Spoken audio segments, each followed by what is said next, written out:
नमस्कार मित्रांनो, दास कृषीमध्ये परत एकदा तुम्हा सर्वांचं स्वागत आहे. आपण म्हटलं होतं की तुमच्यासाठी PYQ series previous year question आपले प्रिव्हियस इयर क्वेश्चन सिरीज जी आहेत ती सगळी चालू करणार आहोत असं तुम्हाला मागच आपण म्हटलेलं आहे. त्याच उद्देशाने आपले जे कृषी सेवकच्या बॅचसाठी सुद्धा आणि तुम्हा सर्वांना सुद्धा हा व्हिडिओ युट्यूबला पण येतील आणि आपल्या बॅचला पण राहतील. तर मित्रांनो, पीवायक्यू आपल्याला ॲनालिसिस करायचं आहेत. पीवायक्यू म्हणजे प्रिव्हियस इयर क्वेश्चन पेपर. तर मागील जे क्वेश्चन पेपर झालेले आहेत ते 2023-24 चे ते सगळे आपण डिटेलमध्ये या पीवायक्यू सेशनमध्ये बघणार आहोत. आज आपण त्याचं वर्गीकरण करणार आहोत, म्हणजे कोणत्या विषयाला किती प्रश्न विचारले आणि ते प्रश्न कशा पद्धतीचे होते हे ते सगळं. ठीक आहे. तर यानंतरच्या आपल्या दुसऱ्या लेक्चरमध्ये पण प्रत्येक विषयवार सगळं ते बघून घेऊ. आज आपण एक डिटेल समजून घेऊ की काय काय यामध्ये असणार आहेत म्हणजे पीवायक्यू अनालिसिस मध्ये. ठीक आहे. तर चालू करू मित्रांनो. परत एकदा तुम्हा सर्वांचं दास कृषीमध्ये स्वागत आहे. तर मित्रांनो, 2023-24 साठी जी आपली कृषी सेवक झालेली होती ती जवळपास 5 शिफ्ट मध्ये झाली होती. 5 शिफ्ट मध्ये झालेली होती. त्या 5 शिफ्टचे सर्व पेपर जे आहेत यामध्ये आपण कॉम्प्रेसिव्ह अनालिसिस केलेले आहे. ते सगळं यामध्ये डिटेल बघणार आहोत आपण. एकच मिनिट.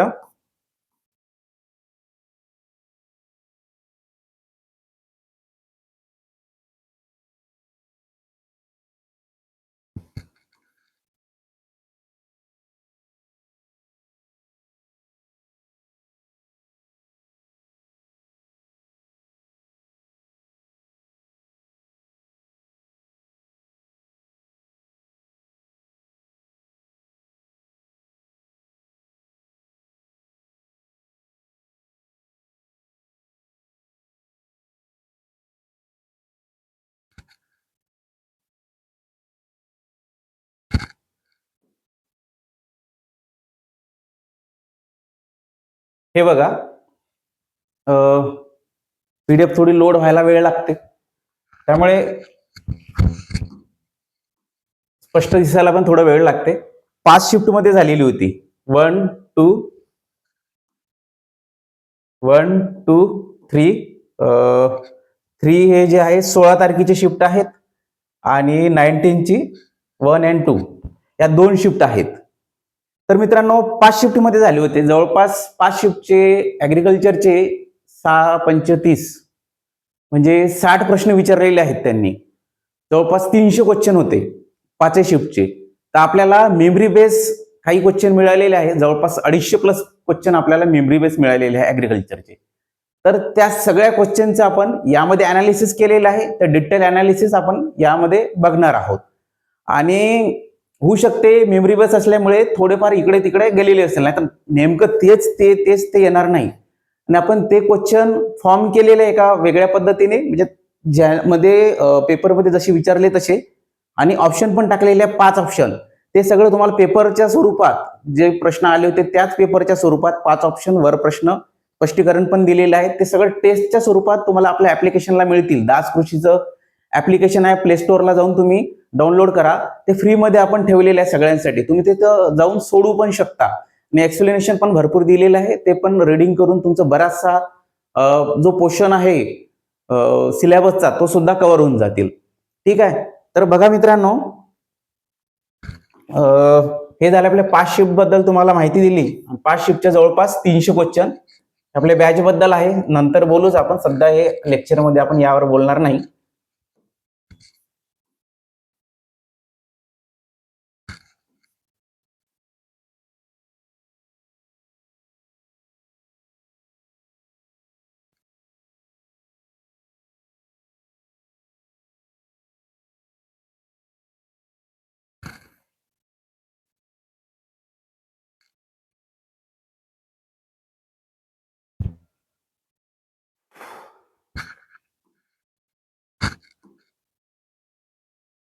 झाले क्लिअर?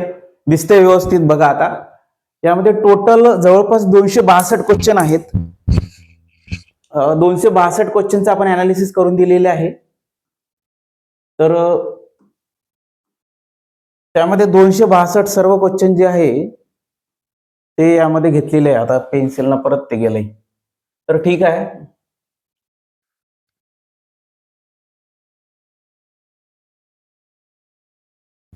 हे बघा 262 क्वेश्चन, 262 क्वेश्चनचं या सगळ्यामध्ये अनालिसिस करून आपण दिलेले आहेत.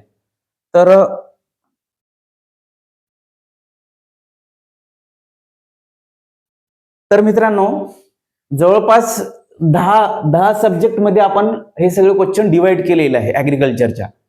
आणि कसं आहे, सिलेबस दिलाय त्यांनी डिप्लोमा बेस, परंतु विचारलंय ते एफओ लेवलच मागच्या वर्षीचं 2023-24चं.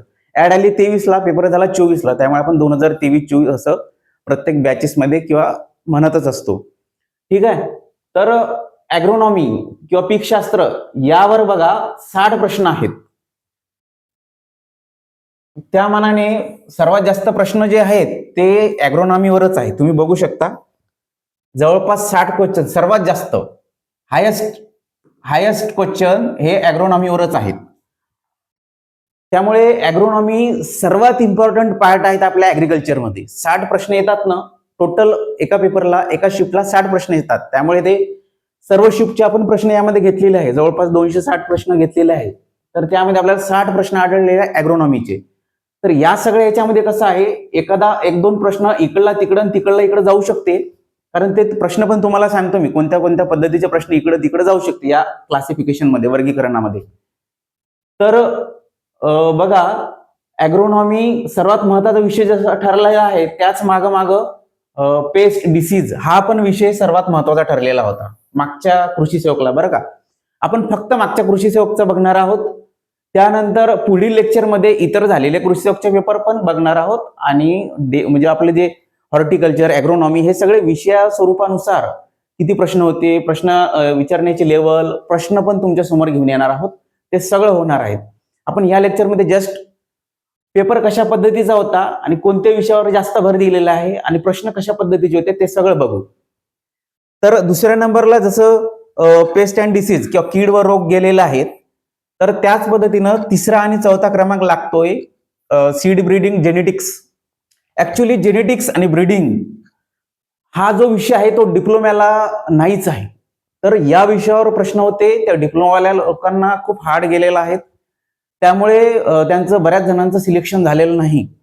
परंतु मित्रांनो, तुमच्या सिलेबसला काय होतं काय नव्हतं हे महत्वाचं नाही. डिप्लोमा लेवलवाल्यांना मी परत सांगतो, कारण परीक्षा देताना MSc वाले, PhD वाले, BSc वाले असो, बीटेक वाले असो, की ऍग्रिकल्चर फील्ड मधले एनी असो, की डिप्लोमा वाले असो, आता हे स्तर झाले, हे सगळे एका स्तरमध्ये जरी असले तरी त्यांना कृषी सेवकची एक्झाम द्यायची आहे. MSc वाल्यांना पण द्यायची आहे आणि डिप्लोमा वाल्यांना पण द्यायची आहे.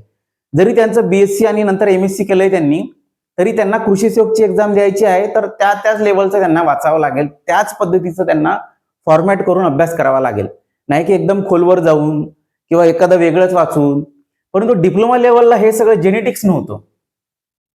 पण तुम्हाला नव्हतं म्हणून काय झालं, क्लासेसवाल्यांना असो की तुम्ही असो, त्याचा अभ्यास करायलाच पाहिजे मित्रांनो. कारण एफओला त्यांनी जेनेटिक्स विचारलेलं आहे. मराठीत त्याला अनुवंशिकीय शास्त्र किंवा अनुवंशकीय असं म्हणतात. तर आपण आपल्या बॅचमध्ये मराठी आणि इंग्रजी दोन्ही भाषेमध्ये, याच स्वरूपात दोन्ही भाषेमध्ये आपण घेणार आहोत. आणि कृषी सेवकची गॅरंटीवाली बॅच म्हणून आपण टाकलेली आहेत, चालू झालेली आहे. एक बॅच फुल झालेली आहे, दुसऱ्या बॅचचे ऍडमिशन चालू झालेले आहेत. ती पण आता एक 3 दिवसामध्ये चालू होऊन जातील. तर मित्रांनो, बॅच बद्दल आपण नंतर बोलू, परंतु हे महत्वाचं आहे की जेनेटिक्सवर 32 क्वेश्चन होते आणि डिप्लोमावाल्यांना अजिबात आलेले नाही. 32 म्हणजे 5 शिफ्ट मध्ये डिवाइड करा तुम्ही, जवळपास 6×5 = 30, म्हणजे 6 प्रश्न एका शिफ्टला होते. 6 प्रश्न म्हणजे कमी झाले का? एक प्रश्न 2 मार्काला होता. बऱ्याच जणांचे 2 मार्क, 3 मार्क, 6 मार्क, 1 मार्क या मार्किंगनं रिझल्ट गेलेले आहेत. त्यामुळे मित्रांनो, तुम्ही डिप्लोमावाले असो, MSc वाले असो, PhD वाले असो, काही फरक पडत नाही. सगळ्यांना जो सिलेबस दिलेला आहे, जो पेपर पॅटर्न आहे, त्याच पद्धतीने अभ्यास करायचा आहे. अगोदर तुम्ही किती नॉलेज अचीव केलं किंवा नाही केलं याला काही व्हॅल्यू नाही. तुम्हाला कृषी सेवक द्यायचे आहे, हा पेपर आहे, त्या पद्धतीने अभ्यास करा आणि कृषी सेवक काढा. तुम्ही MSc केलं तरी काही फरक पडत नाही, कारण तुमची MSc कशा पद्धतीने झालेली असते, BSc कशा पद्धतीने झालेली असते, जग जाहीर आहेत. त्यामुळे माझा त्या शिक्षण पद्धतीवर प्रश्न सध्या तरी उपस्थित करायचा विचार नाही. परंतु मित्रांनो, डिप्लोमा वाले असो की बीएससी वाले असो, जे दिलेलं आहे ते हमखास करायचंय, हे आता इथून ध्यानात ठेवा, कारण स्पर्धा आहे शेवटी. दुसरं, हॉर्टिकल्चर. आपला आवडता विषय आहे हॉर्टिकल्चर. 30 प्रश्न जवळपास, एकदम इझी लेवल, मीडियम लेवल, जास्त काही असं हायपाय गेलेले नाही. तरी पण या हॉर्टिकल्चर बागायतीमध्ये तुम्ही जर बघितलं असतं तर तुमच्या हातचे प्रश्न होते, म्हणजे एक जवळपास 5 प्रश्न त्या आपल्या कृषी सेवकला आलेले आहेत. 5 प्रश्न म्हणजे 10 मार्काला. तर त्यामुळे मित्रांनो, एकदम इझी लेवल. जात विचारली किंवा मग क्रांत्या विचारलेल्या आहे. क्रांत्या पण आपण जनरल ऍग्रिकल्चर मध्ये पण घेतलेल्या आहेत आणि हॉर्टिकल्चर मध्ये पण टाकलेल्या आहेत. हॉर्टिकल्चर जवळपास 30 प्रश्न आहेत. आपण आपल्या ऍप्लिकेशनला 31 प्रश्न टेस्ट म्हणून दिलेले आहेत. सर्व स्पष्टीकरण वगैरे सगळं त्यामध्ये दिलेलं आहे आणि ते सगळं फ्री आहे. आपल्या ऍप्लिकेशनला टाकलेलं आहे. तुम्ही तिथं जाऊन टायमिंग लावून टेस्ट सोडू शकता. टायमिंग पण स्क्रीनवर येईल. तर मित्रांनो, हे जे बागायती आहेत खूप सोपं आहेत. एवढं सोपं आहे की तुम्ही पैकीच्या पैकी मार्क्स घेऊ शकता हॉर्टिकल्चर मध्ये. त्यामुळे याला उद्यान विद्या पण म्हणतात. आता तुम्हाला एक सांगतोय, तुम्ही एक कायम लक्षात ठेवा, शब्दाची अदलाबदल होत आहेत. डिप्लोमा लेवलला डिप्लोमा असो की बीएससी लेवलला बीएससी असो, तुम्ही करताना काय, आता तुम्ही बरेच जण बीएससी केले, मराठीत अभ्यास केलाय, परंतु त्यांनी मराठीतला अभ्यास जो आहे तो शब्दरचना जी आहेत उद्यान विद्याच वाचतात, बागायती वगैरे काही वाचत नाही. आता काय झालेलं आहे, हॉर्टिकल्चर या स्वरूपात सुद्धा येऊ शकते परीक्षेमध्ये. हॉर्टिकल्चर असं लिहून सुद्धा येऊ शकते. कारण सांगू का मित्रांनो, कारण गुगल ट्रान्सलेशन, एआयचा जमाना आहे. ते काय करतात, इंग्रजीचं ट्रान्सलेट करतात. मूळ भाषा काय, इंग्रजी पकडतात. इंग्रजी पुस्तकं, संदर्भ ग्रंथ वगैरे वापरतात. त्यावरून तुमचा पेपर बनत असते. तर त्यामुळे माझं तुम्हाला सांगणं आहे की तुम्ही इंग्रजीकडे वळा. इंग्रजी जे आहे ते शब्द लक्षात ठेवा. इंग्रजीचेच मराठीचे राहते, सोबत इंग्रजीचे लक्षात ठेवा. मी पुढे पुढे तुम्हाला सांगणार आहोत, बॅचमध्ये पण सांगणार आहोत कोणता शब्द तुम्हाला इंग्रजी लक्षातच ठेवायचा आहे. मराठीत तर राहतीलच, पण इंग्रजी लक्षात ठेवायचा आहे. कारण होऊ त्याच शब्दामुळे तुम्हाला तो पेपर हार्ड जाऊन राहिला. बऱ्याचदा तुमचा जो एएफओचा लेवल म्हणतो आपण, तर ते गुगल ट्रान्सलेट केलेलं आहे, तुमच्या लक्षातच आलं नाही, तुम्हाला कॉम्प्रिहेन्शन, आकलन अजिबात झालेलं नाही. त्यामुळे तो प्रॉब्लेम आलेला आहे, कारण ते शब्दरचना. त्यामुळे याकडे लक्ष द्या तुम्ही. आता इथं बागायती म्हटलं, बऱ्याच जणांना बागायती म्हटलं थोडं वेगळं वाटलं, पण उद्यान विद्या म्हटलं असतं तर हा ठीक आहे, आमच्या बसचा शब्द आहे, आम्ही आतापर्यंत तो ओळखीचा होता. परंतु असं नाही. तुम्हाला हॉर्टिकल्चर माहिती आहे ना, बागायती पण तुम्ही तर्क लावून म्हणायचं का नाही, बागायती म्हणजे असं असं असू शकते. तर्क लावायचं शिका आता तुम्ही, कारण इथून पुढल्या परीक्षा ज्या आहेत सगळ्या गुगल ट्रान्सलेट झालेल्या आहेत. त्यामुळे तुम्हाला सांगतो. नेक्स्ट, सॉइल सायन्स, मृदा विज्ञान. मित्रांनो 22 प्रश्न आहेत. हा ॲग्रोनॉमी नंतर सेकंडला येत होता, सेकंडला टॉपिक येत होता आपल्या कृषी सेवकच्या झालेल्या परीक्षामध्ये. पण मागच्या वर्षी जवळपास 3रा-4था खेळत होता, म्हणजे सारखेच आहे. हा पण खूप महत्वाचा टॉपिक आहे. जवळपास थोडासा भाग सोडला तर थोडा किचकट आहे, तो भाग सोडला तर एकदम इझी पण आहेत, असं काही नाही. आणि खूप काही डीप मध्ये प्रश्न गेलेले नाहीत, एकदम असे वरवर प्रश्न राहिलेले आहेत कृषी सेवकचे. खूप डीप मध्ये जाऊन अभ्यास पण करायचा नाही. आता तुमच्याजवळ संदर्भ ग्रंथ असतात बरंच, आणि त्यामधून काय होतं, तुम्ही वाचता, बरंच वाचता, पण लक्षातच राहत नाही, रिव्हिजन पण मारत नाही, शॉर्ट नोट्स पण काढत नाही. मग काय होता, एवढा मोठा ठोकळा आहे आपला कृषीशास्त्र असो, गायके सरांचा एवढा मोठा ठोकळा आहे तो. त्यामधून किती वाचायचं, काय करायचं हेच कळत नाही. कारण सिलेबसला आणि कृषी सेवकला त्यामधून काहीच भाग येणार आहेत. त्यामुळे मी बॅचमध्ये पण पोरांना सांगत असतो, सिलेक्टेड वाचा. सिलेक्टेड म्हणजे काय, तर मास्टर प्लॅन मध्ये बऱ्याच जणांना सांगतोय, आता पण इथं सांगतोय, सुरुवातीच्या पहिले 1-2 जे प्रकरण आहे ना ते विचारतच नाही मित्रांनो. तरी तुम्ही पहिल्या प्रकरणापासून सुरुवात करतात एकदम एंड पर्यंत. सिलेबस पाहत नाही, पीवायक्यू पाहत नाही, किंवा कोण काय सांगतं ते अजिबात लक्ष देत नाही. पुस्तक घेतलं, काढलं, भरं वाचणं चालू करतात. आता काय होतं, त्यामध्ये फापट पसारा खूप आहेत. आता लेखक असतो, लेखकांना बरीच माहिती द्यायची असते, त्यामुळे ते देऊन टाकतात. पण तुम्हाला काय घ्यायचं आहे ते तुम्हाला समजलं पाहिजे. त्यामुळे तुम्ही त्या पुस्तकामधून काय घ्यायचं ते सगळं समजून घ्या. सिलेबस बघा, पीवायक्यू बघा, त्यावरून समजा. बॅचच्या विद्यार्थ्यांना मी सगळ्यांना सांगणारच आहोत, त्यामुळे तुम्ही काळजी करू नका काय करायचं तर. आता नेक्स्ट बघा, सॉइल टाइप्स. हे जे आहे ना सॉइलच्या आपल्या या चॅप्टरमध्ये किंवा या सेक्शनमध्ये मित्रांनो, यावर जवळपास 3 ते 4च प्रश्न विचारले आहेत. 3 ते 4 एकदम इझी. म्हणजे क्लासिफिकेशन किती वर्गात केलेलं आहेत, अजून प्रकार विचारलेले आहेत. तर हे जे आहे एकदम इझी आहेत. तर तुमचे हातचे मार्क्स आहेत. सीईसी पीएच वगैरे बऱ्याच जणांना हार्ड जातं, पीएच नाही जात. 7 ते 14 वाला आपलं 0 ते 14 वालं हे वगैरे हातचे प्रश्न आहेत. पीएच वर विचारलेले, सीईसी वर विचारले. हातचे प्रश्न अजिबात सोडायचे नाही. तर हे जे आपलं सॉइल सायन्स आपण ते सर्व व्यवस्थित कव्हर करू. अजिबात तुम्ही बॅचमध्ये काळजी करायची नाही. आणि हे सगळं माहित आहे का तुम्हाला? समजा आता सॉइलचं, आता उद्यापासून आपलं सॉइलचं चालू होईल. सॉइलमध्ये सॉइल हा टॉपिक घेतला की अगोदर आपण सॉइलमध्ये पीवायक्यू कोणत्या पद्धतीचे होते ते सगळे बघणार आहोत. म्हणजे सॉइलवर काय काय विचारलं हे तुम्हाला आयडिया आली पाहिजे. नाही की बरोबर सॉइल काय आहे ते सगळं वाचत जायचं, अजिबात करू नका. अगोदर पीवायक्यू आणि सिलेबस पकडायचा आपण. ते सगळं उद्याच्या लेक्चरमध्ये मी घेणारच आहोत. सॉइलचे पीवायक्यू आणि अभ्यासक्रम काय आहेत त्यानुसार सगळं आपण कव्हर करणार. आणि पीवायक्यू म्हणजे एएफओचेच नाही, आपल्या कृषी सेवकचेच नाही, तर एएफओचे पण पकडायचे आहेत. एएफओचे आणि कृषी सेवकचे दोन्ही. आता मुळात मागच्या वर्षी आयबीपीएस नाही घेतला, पण या वर्षी तर एमपीएससी घेणार आहेत. एमपीएससी परंतु होऊ शकते एमपीएससीला हे सगळं मॅनेज करणं अवघड जाते. आणि एवढ्या दिवस सगळ्यांना आता 5 शिफ्टमध्ये आपला जवळपास 2 दिवस पेपर चाललेत.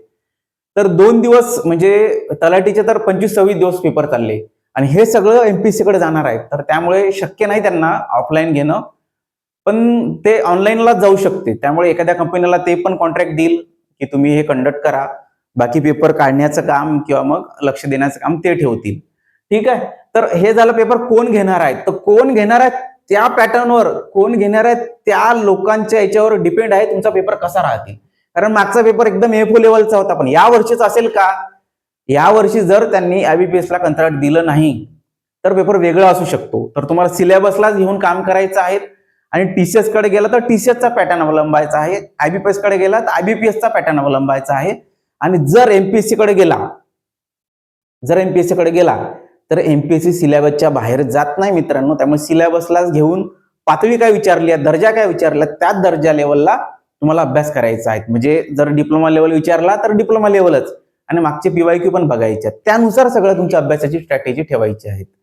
आता बॅचवाल्यांसाठी मी दोन्ही लोकांसाठी सांगतो, आपले म्हणजे युट्यूब व्ह्यूवर असो की बॅचवाले असो, बॅचवाल्यांसाठी तुम्ही कोणत्याही याची काळजी करू नका. आता तुम्हाला कोर सब्जेक्ट तुमचे आता या 2 महिन्यात कव्हर होऊन जातील. कोर सब्जेक्ट म्हणजे हॉर्टिकल्चर, ॲग्रोनॉमी किंवा मग इतर कोणतेही असो, जेनेटिक्स पण कव्हर करणार आहोत आपण यामध्ये, कारण खूप इम्पॉर्टंट पार्ट आहेत. डिप्लोमावाल्यांना खूप हार्ड गेलेला आहे. एकदम सोप्या शब्दात सायन्सचा जरी भाग असला तरी आपण ते सगळं कव्हर करणार आहोत. आणि यामध्ये मीम्स राहणार आहेत. मीम्स म्हणजे तुम्हाला कॉमेडी मिळाल्याशिवाय तो सब्जेक्टच तुमच्या लक्षात राहत नाही. त्यामुळे ते मीम्स वगैरे तुम्हाला मिळणारच आहेत. सोबत मेमरी ट्रिक्स आहेत. आपण ते मेमरी ट्रिक्स मध्ये लेक्चरमध्ये ठेवलेले आहेत. कोणता जो भाग हार्ड असेल त्या सगळ्या भागामध्ये.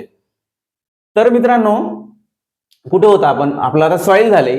आज बघा ॲग्रोनॉमी जे आहे ना, ॲग्रोनॉमी सविस्तर तुम्हाला ॲग्रोनॉमीच्या लेक्चरमध्ये मी व्यवस्थित सांगणार आहोत की काय काय विचारलेलं आहे. यामध्ये इझीच आहेत, असं काही खूप रॅटोनिंग. आता रॅटोनिंग जे आहेत ना, तुम्हाला मी सगळ्यांचा मराठीतच आहे, आपल्याजवळ मराठीत पण आहे. आता हे इंग्लिशमध्ये थोडा भाग आलाय आपला, पण इंग्लिशमध्ये टाकण्याचा अर्थ मी तुम्हाला सांगतो. रॅटोनिंग म्हणजे खोडवा होय. आता रॅटोनिंग जे आहे ना, सरळ ते रॅटोनिंग हाच शब्द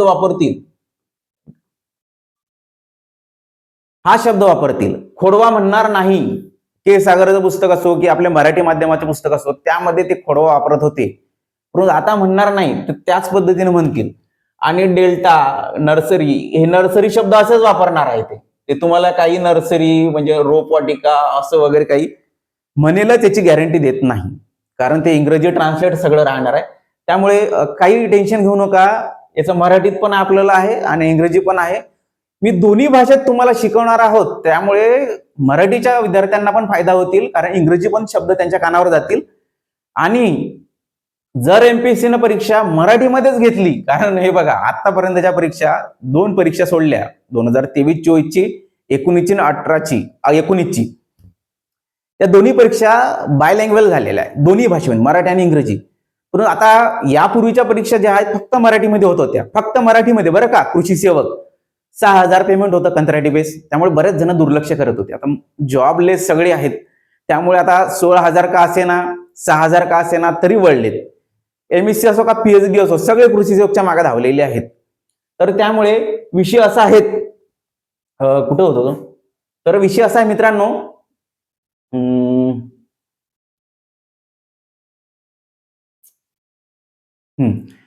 तर आता ते कोणी असो, कशी असो, तुम्हाला दोन्ही भाषेमध्ये कव्हर करायचं आहे. कारण मराठीमध्ये जर एमपीएससीने घेतलं तर मराठी पण तुमचं झालेलं पाहिजे, तुमच्या कानावरून खोडवा हा शब्द गेलेला पाहिजे. इंग्रजीच्या माध्यमातील विद्यार्थ्यांना सांगतोय, आणि मराठीच्या माध्यमातील विद्यार्थ्यांना रॅटोनिंग हा शब्द तुमच्या दिमागावरून, तुमच्या अशा कानावरून गेला पाहिजे. तर तो तुम्हाला तिथं जाऊन असा नवाडा वाटणार नाही, म्हणजे असं नवीन वाटणार नाही.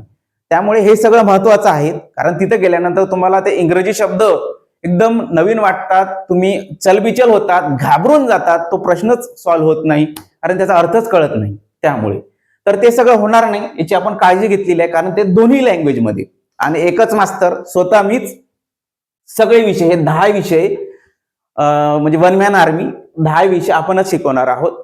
असं नाही की ॲग्रोनॉमीला दुसरा मास्तर लावला, विस्तार शिक्षणला तिसरा मास्तर लावला. कारण कोणाच्याही भरोशावर आपण गॅरंटी दिलेली आहेत, कोणाच्याही भरोशावर मी हे विषय सोडू शकत नाही मित्रांनो. कसं आहे, एखाद्याला आपण सांगितलं पण त्यांचं जर शिकवणी जर व्यवस्थित नसली तर काय करायचं, मधात सोडून दिलं तर काय करायचं. त्यामुळे मी निर्णय घेतला, सर्व विषय जे आहेत स्वतः शिकवणार आहोत, आणि गॅरंटी दिलेली आहे याची, की तुमच्या ते लक्षात राहतील, तुमचं रिव्हिजन होतील, तुमचं ग्रुप डिस्कशन होतील, तुम्हाला शॉर्ट नोट्स मिळतील, मेमरी टेक्स्ट मिळतील, चार्ट स्वरूपातील नोट्स मिळतील, आणि मित्रांनो सोबत तुम्हाला टेस्ट पण मिळतील प्रत्येक लेक्चरवर. तर हे सगळं स्वतः मीच करणार आहोत, नाही की एखाद्याला दिलंय काम तुम्ही करा. हा, टायपिंग वगैरे ते आपले करतात, स्टाफ करतात, तनु मॅडम वगैरे आपलं लक्ष देतात. परंतु मित्रांनो हे स्वतः मी करत असल्यामुळे तुम्हाला गॅरंटी दिलेली आहे. एकटा माणूस करत असेल तर तुम्हाला गॅरंटी देऊ शकते, नाहीतर मग इतरत्र कोणावर जर कोणाच्या भरोशावर सोडवलं किंवा कोणावर अवलंबून असलं तर गॅरंटी देणं अवघड आहे. आणि हे झाला दुसरा भाग गॅरंटीचा. तिसरा भाग असा की गॅरंटी देणं, आता बऱ्याचदा म्हणत असेल पोरं, सर 2,500 जवळपास जागा येणार आहेत, आणि त्यामध्ये तुम्ही म्हणत आहेत की आमच्याच बॅचचे पोरं, हे बघा 2,500 जवळपास ऍड येतील, 2,500 लोकांची, 2,500 जागेची म्हणजे रिक्रुटमेंट. तर या 2,500 मध्ये आपले 1,000 स्टुडंट लावायचे आहेत. 1,000 या वर्षीचं टार्गेट आहे दासकृषीचं. तर ते 1,000 स्टुडंट घडवण्यासाठी हा सगळा आपला प्रपंच चाललेला आहे. अगोदर मास्टर प्लॅनच्या स्वरूपात चालू होता, आता हे सगळे व्हिडिओ लेक्चर, म्हणजे ही जी बॅच आहे ते तुमच्यानुसार आहेत. तुमच्या बरेच जण 10 ते 5 नोकरी करणारे, काही गृहिणी, काही फक्त अभ्यास करणारे लायब्ररीमध्ये बसून, काही पार्ट टाइम जॉब करणारे असतात, काही कंपनीमध्ये काम करणारे असतात. त्या सगळ्यांचा हिशोबाने, त्या सगळ्यांच्या टाइम मॅनेजमेंटनुसार आपण हे सगळे ठेवलेले आहेत. म्हणजे सकाळी 9 पर्यंत तुमचे लाईव्ह लेक्चर होत असते, आणि संध्याकाळी 9 नंतर तुमचे लाईव्ह लेक्चर होत असते. आणि सकाळी मी स्वतः हे लेक्चर रेकॉर्ड करून तुम्हाला अपलोड करून देत असतो, आणि तुमच्या सोयीनुसार तुम्ही बघायचे असते. म्हणजे बऱ्याच जणांना दुपारी बघायचं असेल तर तुम्ही जॉब करताना दुपारी बघा किंवा नंतर बघा. आणि याला 5 व्ह्यू दिलेले आहे, पण 5 व्ह्यू नंतर तुम्हाला बघायचं असेल तर तुम्ही लगेच फोन लावायचा तनु मॅडमला, मॅडम आम्हाला व्ह्यू वाढवून द्या. लगेच तनु मॅडम तुम्हाला व्ह्यू वाढवून देईल. कारण मुळात तुमचं सिलेक्शन करून देणं आम्ही गॅरंटी घेतलेली आहे. तुमचं सिलेक्शन करून देणं मेन उद्देश आहे. आणि आफ्टर सिलेक्शन तुम्हाला फीस द्यायची आहे. 16,000ची फीस द्यायची आहे मित्रांनो आफ्टर सिलेक्शन. आता नाही, 16,000 आपली फीस आहे, तर ती आफ्टर सिलेक्शन. नाही झालं सिलेक्शन तर नाही द्यायची. वरून तुम्हाला आता बघा, तुम्हाला मग दास कृषीमध्ये जॉईन कसं व्हायचं, 1,000 रुपये फीस घेतलेली आहे आपण, 1,000 रुपये ठेवलेली आहे. 1,000 फीस भरायची, जॉईन व्हायचं. परंतु तुमचं सिलेक्शन नाही झालं तर नाही झालं तर काय, तर नाही झालं तर दास कृषी तुमची 50% फीस रिटर्न होऊन जाईल. असं पण केलेली आहे. कारण आपण जे गॅरंटी दिलेली आहे ते तुम्हाला वाटायलाच हवं, गॅरंटीच आहे हे, नाही की असं वरवर नाही. त्यामुळे मित्रांनो कोणाच्याही आयुष्यासोबत तुम्ही खेळू शकत नाही. कोणताही क्लास कोणत्याही विद्यार्थ्याच्या आयुष्यासोबत अजिबात खेळू शकत नाही. कारण तुम्ही त्या क्लासमध्ये पूर्ण पैशानं तर असतातच, परंतु त्या वेळेनुसार तुमचं ते एज आहे त्या वेळेनुसार तुम्ही तिथं गुंतलेलं असतात. आणि जर त्या क्लासवाल्यांनी ते सगळं कंप्लीट करून नाही दिलं, आता मुळात असतात बरेच जण कंप्लीट करून देतात, परंतु काय होतं बऱ्याचदा स्टुडंट आणि क्लास, स्टुडंट लोक काय करतात, त्या क्लास एखाद्या ऍप्लिकेशनवरून तो परचेस करतात, त्यानंतर त्या क्लासचा आणि त्या स्टुडंटचा संपर्कच तुटून जातो. काही घेणं देणं नसते क्लासवाल्याचं स्टुडंट सोबत आणि स्टुडंटचा क्लासवाल्यासोबत. परंतु दास कृषीमध्ये तसं राहणार नाही. तुमचे कॉलिंग होतील, तुमचे 20-20 लोकांची बॅच पडलेली आहे, त्यामध्ये तुमचं ग्रुप डिस्कशन होतील. स्वतः मी बघत राहतो ते ग्रुप डिस्कशन. मेंटरशिप मिळणार तुम्हाला, डायरेक्ट कॉलिंग होणार 1 to 1 स्टुडंट टू टीचर. आणि हे सगळं जे आहे ना मित्रांनो, म्हणजे तुम्हाला जे जे पाहिजे सिलेक्शनसाठी ते सगळं करण्यासाठीचा उठाठेव आहे. नाही की म्हणजे तुम्ही एकदा कोर्स घेतला आणि तुमचा आणि आमचा संबंध तुटला, असं अजिबात नाही. तुमचा आणि आमचा संबंध राहतील तो तुमचा पहिला पगार येईपर्यंत. त्यामुळे तुम्ही काळजी करू नका. तुमच्या फॉर्म भरण्यापासून म्हणजे तुम्हाला विभाग वगैरे निवडीपासून तुमच्या कास्ट वाईज रिक्रुटमेंट असते, त्यानुसार तिथून तर तुमचं सिलेक्शन पर्यंत हे दास कृषी सोबत आहे, हा दास सर सोबत आहेत. त्यामुळे अजिबात काळजी करायची नाही त्याबाबत. ठीक आहे, तर परत आपल्या याच्याकडे वळू आपण. हे बोलायला लागलं तर परत जास्तच होऊन जाते आपलं. मित्रांनो, पशुपालन पशुपालन सिलेबसला कृषी विभागाने दिलेला नव्हता, तरीही पशुपालनावर जवळपास 15 प्रश्न होते. म्हणजे जवळपास 3×5=15, म्हणजे एका शिफ्टला 3 प्रश्न होते मित्रांनो. म्हणजे काय कमी प्रश्न झाले का सिलेबसला नसला तरी? ते जे पेपर पॅटर्न किंवा जे पेपर सेट करणारे आहेत ना, त्यांनी भडभड एएफओचे जे पीवायक्यू आहे ना, त्यामधूनच बरेच प्रश्न टाकलेले होते. आता आपल्या डिप्लोमावाल्यांना असो की बीएससी वाल्यांना असो, त्यांना माहीतच नाही एएफओचे पेपर आणि ते पीवायक्यू, त्यामुळे त्यांच्या डोळ्याखालून ते गेलंच नाही. त्यामुळे बऱ्याच क्लासवाल्यांची ती चुकी झाली. परंतु आपले असं नाही, आपलीही चुकी झाली असं मी मान्य करतो, कारण त्यांनी पशुपालन दिलंच नव्हतं, त्यामुळे आपण शिकवलंच नाही. परंतु आपण थोडक्यात टेस्टमध्ये कुठे कुठे ते क्वेश्चन टाकलेले होते, त्यामुळे बऱ्याच जणांना माहीत होतं, कारण आपण अगोदरच्या बॅचचे बरेच स्टुडंट होते, ते सगळं घेतलेलं होतं, त्यामुळे बऱ्याच जणांना ते जमलंय. तर मागच्या बॅचमध्ये काय झालं आपलं सांगतो तुम्हाला. मास्टर प्लॅनची आपल्या बॅच होत असते. मास्टर प्लॅन बद्दल मी तुम्हाला नंतर सांगतो. युट्यूबवर आपण आत्ता आलो, त्यामुळे बऱ्याच जणांना माहित नसेल. तर मित्रांनो, मागच्या वर्षी ग्रामसेवक आणि कृषी सेवक या दोन्ही सर्व्हिसमध्ये आपले 100 पेक्षा जास्त लोक सिलेक्टेड आहेत महाराष्ट्र शासनामध्ये. सध्या सिलेक्टेड आहे, परंतु मी हे सगळं आपल्या दास कृषीच्या जे टेलिग्राम चॅनल आहे त्यामध्ये टाकलेलं नाही. एक एक करून सगळ्याचे इंटरव्ह्यू घेणार आहोत. 100+ लोक जे म्हटलेलं आहे मी तुम्हाला, तर सगळ्यांचे जवळपास 4-5 लोकांचे एक एक इंटरव्ह्यू येत राहतील, किंवा एकाचे सिंगल टू सिंगल तुमच्यासाठी इंटरव्ह्यू येत राहतील. तर त्याबद्दल आपण नंतर बोलू. आपल्याला मागच्या वर्षी 1000च आपण गाठायचं ठरवलं होतं, पण ते 100 काहीतरी स्टुडंट आपल्याला लागलेले आहे सध्या आपल्या एका अंदाजानुसार. कारण त्यांनी स्वतःहून बऱ्याच जणांनी फोन केले, आपण पण त्यांना विचारलं तुमचं सिलेक्शन झालंय? हो सर झालं. असं करत करत सगळं आनंदाचं वातावरण होतं. परंतु आपण 1000चा जो टार्गेट होता मागच्या वर्षीचा तो कंप्लीट झाला नाही. त्यामुळे दास कृषीमध्ये थोडंसं एक दुःखाचं वातावरण होतं, त्यामुळे ते सगळं आपण राहू दिलं, म्हणजे सत्कार करणं हे सगळं. परंतु या वर्षी आपल्याला हे टार्गेट गाठायचं आहे 1000 कृषी सेवक. त्यासाठी आपण हे सगळं घेऊन आलेलो आहोत. तर त्यामुळे काळजी करू नका, बॅचमधील सगळ्यांचं सिलेक्शन होतील. बिंदास राहा, फक्त टेन्शन घेऊ नका. टेन्शन घेतलं काय तुमचा अर्धा अभ्यास कमी होतो आणि तुमचं ते हे जे आहे ना कॉन्सन्ट्रेशन ते कमी होऊन जातं. त्यामुळे अजिबात टेन्शन घ्यायचं नाही. मास्तर आहे, तुमचं सिलेक्शन फिक्स आहे, त्यामुळे अजिबात घाबरायचं नाही. आता हे झालं ते आपल्याबद्दलच मी तुम्हाला सांगतोय, पण बऱ्याच जणांना माहित नसेल त्यामुळे मी सांगतोय. तर ठीक आहे, पशुपालनावर जे क्वेश्चन आहेत ते ब्रीड्स, मिल्क, फिशरीज, हे डेअरी सायन्सवर होते. नॉर्मल स्निग्ध किती असते हे ते. मित्रांनो, हे सगळं घाबरू नका, मराठीतच करून देतो. आणि आपल्या बॅचमध्ये सगळ्यांना मराठीतच असते, मराठी प्लस इंग्लिश. त्यामुळे अजिबात आता हे एवढे नावं दिसले असेल तर घाबरायचं नाही. तर पशुपालन पण एकदम इझीच होतं. कृषी सेवकला इझीच असते, फक्त ते फिरू असते, सेंटेन्स मोठाले देऊन असतात, किंवा मग गुगल ट्रान्सलेट केलेलं असते आणि एखादा प्रश्न डीपमध्ये गेलेला असतो, त्यामुळे तुम्ही घाबरतात. घाबरायचं नाही, तुम्ही अजिबात घाबरायचं नाही. दास सर आहे ना, जोपर्यंत दास सर आहे या कृषीच्या फील्डमध्ये तोपर्यंत सिलेक्शन फिक्स आहेत. तर मित्रांनो, नेक्स्ट योजना व अर्थशास्त्र. आता बऱ्याच जणांचा योजना, हे जे योजना आहे ना एवढे इम्पॉर्टंट ठरल्या मागच्या वेळेस की 20 प्रश्न योजना व अर्थशास्त्रावर, म्हणजे अर्थशास्त्र योजना इथे लिंकेज आहे, त्यामुळे आपण योजना व अर्थशास्त्र हा विषय म्हणजे मर्ज केलेला आहे, तो एकत्रित केलेला आहे. तर हे प्रधानमंत्री फसल बीमा योजना, हे PMFBY होऊ शकते. तुमच्या पेपरला एवढाच शॉर्ट फॉर्म येईल PMFBY, तर तुम्ही काय कराल? काहीच लक्षात राहणार नाही तुम्हाला काय हे नेमकं. आता मराठीवाल्यांना तर एकदम घाबरून जाईल PMFBY काय. बऱ्याचदा इंग्रजीवाल्यांना ठीक आहे वाटेल हे का नाही बा, हे कशात तरी लॉंग फॉर्म आहे, होऊ शकते मग काही जणांना आठवेल प्रधानमंत्री फसल बीमा योजना आहे हे, परंतु मराठीवाल्यांना नाही कळणार मित्रांनो, आताच सांगतो. त्यामुळे हे सगळं आपण बॅचमध्ये अशा दोन्ही पद्धतीनं शॉर्ट फॉर्म, लॉंग फॉर्म हे व्यवस्थित राहतील, कारण परीक्षा ऍडव्हान्स होत चाललेली आहे प्रत्येक परीक्षा, त्यामुळे याची काळजी घेणं आपल्याला आवश्यक आहे. तर नाबार्ड यावर पण प्रश्न आहे, स्थापना, ठिकाण, हे सगळं तुम्हाला माहिती पाहिजे, त्यावरच प्रश्न होते. बऱ्याच जणांनी अभ्यास नव्हता केला, त्यामुळे हे सगळे सोपे प्रश्न आलेले नाही तुम्हाला. त्यामुळे आता यावर्षी काळजी करायची नाही, सगळं व्यवस्थित होतील. इन्स्टिट्यूट रेव्होल्युशन्स किंवा संस्था व क्रांती आहेत, हे जे संस्था व क्रांती आहेत यावर नाही म्हणता म्हणता जवळपास 20 प्रश्न आहेत मित्रांनो. रिव्होल्युशन्स म्हणजे आपली लाल क्रांती असो, दुग्ध क्रांती असो, ह्या सगळ्या याच्यावर प्रश्न आहेत.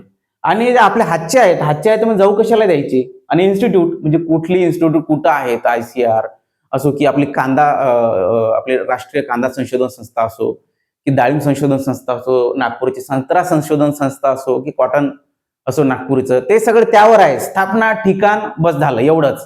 तर ते सगळं करणे आहे तुम्हाला. ते तेवढं केलं का झालं. मग अजून काय पाहिजे. तुमचे हातचे मार्क्स जाऊ द्यायचे नाही. बाकी जे मार्क्स आहेत ना तर ते घेऊन देतील. दासको मास्तर आहे इथे, त्यामुळे त्याची काळजी घ्यायची नाही. तर नेक्स्ट बघा आता फार्म व मेकॅनायझेशन म्हणजे यंत्रावर, यावर पण यांत्रिकीवर पण 10 प्रश्न होते. तर ठीक आहे, या पोर्शन मध्ये मी जात नाही कारण हे सविस्तर आहेत. सविस्तर आपण त्या सेक्शन मध्ये घेऊ. समजा पीकशास्त्र किंवा ॲग्रोनॉमी आहे त्यावर आपण हे सगळं घेत राहू. मग तर मित्रांनो अशा पद्धतीचं वर्गीकरण आहे. पुढं प्रश्न कशा पद्धतीचे होते ते सगळे आपण वरवर बघू. ठीक आहे. तर हे आहे जवळपास 262 प्रश्नाचं एक्सप्लेनेशन किंवा वर्गीकरण.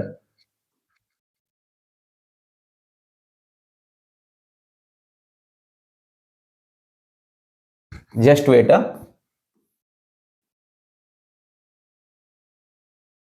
आणि जर तुम्हाला व्हिडिओ तुम्ही 1.5 ने किंवा 1.2 ने जरी ऐकला तरी काही फरक पडत नाही. युट्यूब वाले आणि ऍप्लिकेशन वाले पण तसंच करू शकता.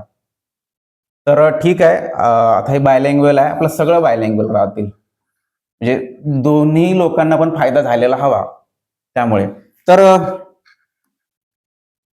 डिटेल अनालिसिस आहे आपलं. आता ज्या पद्धतीने बोललो ते पुढे म्हणजे हॉर्टिकल्चरचा सब्जेक्ट असला तर त्याचा पण डिटेल अनालिसिस भेटेल. In depth sites into exam pattern and trends. हे काही नाही, असं इंग्लिश दिसलं म्हणून घाबरायचं नाही. डिप्लोमावाल्यांना पहिले सांगतो किंवा मराठी माध्यमावाल्यांना पहिले सांगतो. तर एवढं काही नाही. हे मास्तर आहे, व्यवस्थित तुम्हाला सगळं समजून सगळं करून देईल कव्हर. कॉम्प्रेहेन्सिव्ह कव्हरेज म्हणजे सगळं एकत्रित व्यवस्थित झालेलं आहे. Detail analysis. आता हे सगळं मराठी करायचं काय काम आहे का. ऍग्रिकल्चरल फोकस हे सगळं मराठी करायचं काम आहे का. अजिबात नाही. हे तुम्हाला आता पहिलं लेक्चर आहे त्यामुळे तुम्हाला होऊ शकते एखादा शब्द अवघड जाईल, पण नंतर एकदा सवय पडत पडत पडत ते येऊन जातील. ठीक आहे. तर मराठी आणि इंग्रजी दोन्ही माध्यमाने अजिबात काळजी करायची नाही. इंग्रजीवाल्यांना मराठी समजायला येईल, मराठी शिकायला भेटेल आणि मराठीवाल्यांना इंग्रजी शिकायला मिळेल.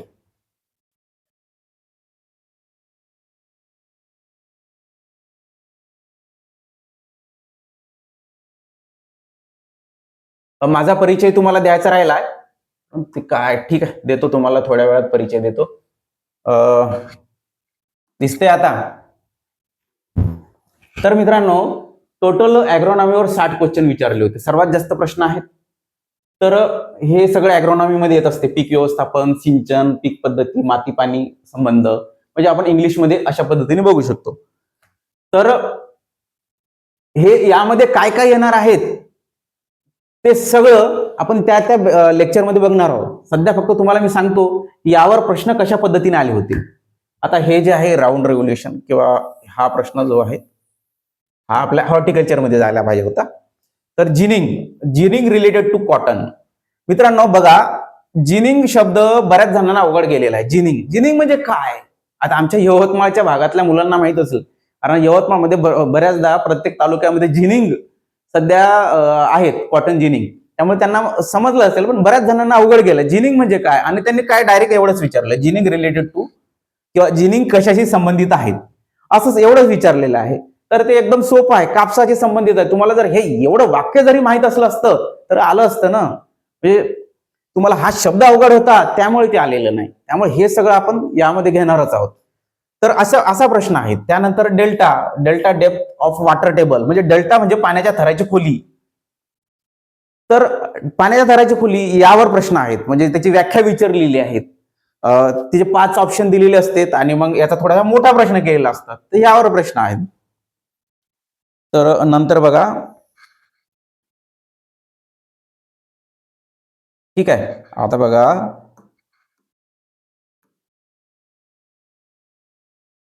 पावसावर आधारित शेती क्षेत्रफळ व उत्पादन म्हणजे rainfed area percentage and food production यावर प्रश्न आहेत. तर तुम्हाला दिसते बरोबर दापोक नर्सरी. आता हे दापोग नर्सरी पॅडीमध्ये केलेली जात असते, म्हणजे भातात. होऊ शकते पॅडी हा शब्द त्यांनी असा लिहेल, त्यामुळे पॅडी तुमच्या कानावरून गेलेला पाहिजे किंवा तुमच्या असं डोळ्यासमोरून गेलेला पाहिजे. दापोग नर्सरी किंवा डॅपोग नर्सरी कशामध्ये केली जाते? ते भातामध्ये. एवढंच सोपं, असा एकदम इझी प्रश्न. फक्त हे जे वाक्य आहेत ना, त्याला 2-3 ओळीमध्ये केलेले असते. तर ते कसं केलेलं असतं ते आपल्या टेस्टमध्ये तुम्हाला फ्रीच आहे, टेस्टमध्ये मिळून जातील. ऑप्शनही आहेत आणि प्रश्न पण दिलेले आहेत. त्यानंतर शुगर केन जे आहेत आपलं ऊस, त्यामध्ये रॅटोनिंग परत पहा. आले मराठीत? इथं खोडवा लिहिलंय का मी? नाही लिहिलंय, त्यासाठीच नाही लिहिलंय. पण हे बघा, तुम्हाला समजून सांगताना मी तसं सांगत असतो खोडवा. तर रॅटोनिंग कशामध्ये केली जाते, म्हणजे कशामध्ये होत असते? तर ऊसामध्ये, खोडवा पीक पद्धती. तर त्यानंतर मान्सून मका, काळी माती कशी आपोआप उलटते म्हणजे मशागत. म्हणजे आपोआप मशागत जी आहेत ना, ती कोणत्या जमिनीमध्ये होत असते? तर काळ्या मातीमध्ये, काळ्या जमिनीमध्ये, सेल्फ प्लगिंग, ब्लॅक सॉइल मध्ये होत असते. तर अशा पद्धतीचे प्रश्न आहे. म्हणजे तुम्हाला इंग्रजी आणि मराठी हे दोन्ही माहीत असले ना तर बरं आहे. नाहीतर हे असं आपोआप उलटते जर असा प्रश्न असा जर आलाय तर तुम्हाला काय कळणारच नाही ना. मशागत होईल असं जर कळलं तर कळेल तुम्हाला, पण हे सेल्फ प्लगिंग वगैरे माहित असलं, तुझ्या डोक्यावरून कानावून गेलं तर तुम्हाला समजेल, हा ठीक आहे असं असू शकते. त्यामुळे आपण त्यासाठीच बायलँग्वेज केलेलं आहे सगळं. आता बघा, क्षारीय मातीचा पीएच 8.5 पेक्षा जास्त असते, मोर दॅन 8.5. Alkali soil. आता अल्कली पण तुमच्या लक्षात असायला हवं, क्षारीय पण तुमच्या लक्षात असायला हवं. शब्द, हे शब्दही महत्वाचे आहे. होऊ शकते अल्कली डायरेक्ट असेल, क्षारीय असणार नाही. तर त्यामुळे अशा पद्धतीनं ते ॲग्रोनॉमीवर प्रश्न आहेत. तर ॲग्रोनॉमीचे अजून जे 60 प्रश्न आहेत ते सगळे आपण टेस्टला देऊ. पार्ट 1 टेस्टचे टाकलेले आहेत आणि प्रत्येक याचं जे आहे आपण युट्यूबला पण सेक्शन म्हणून टाकणारच आहोत. त्यामुळे पुढे पुढे तुम्हाला मिळत राहतील. नंतर सॉइल सायन्स बघा. सॉइल सायन्स म्हणजे टोटल 22 प्रश्न आहेत.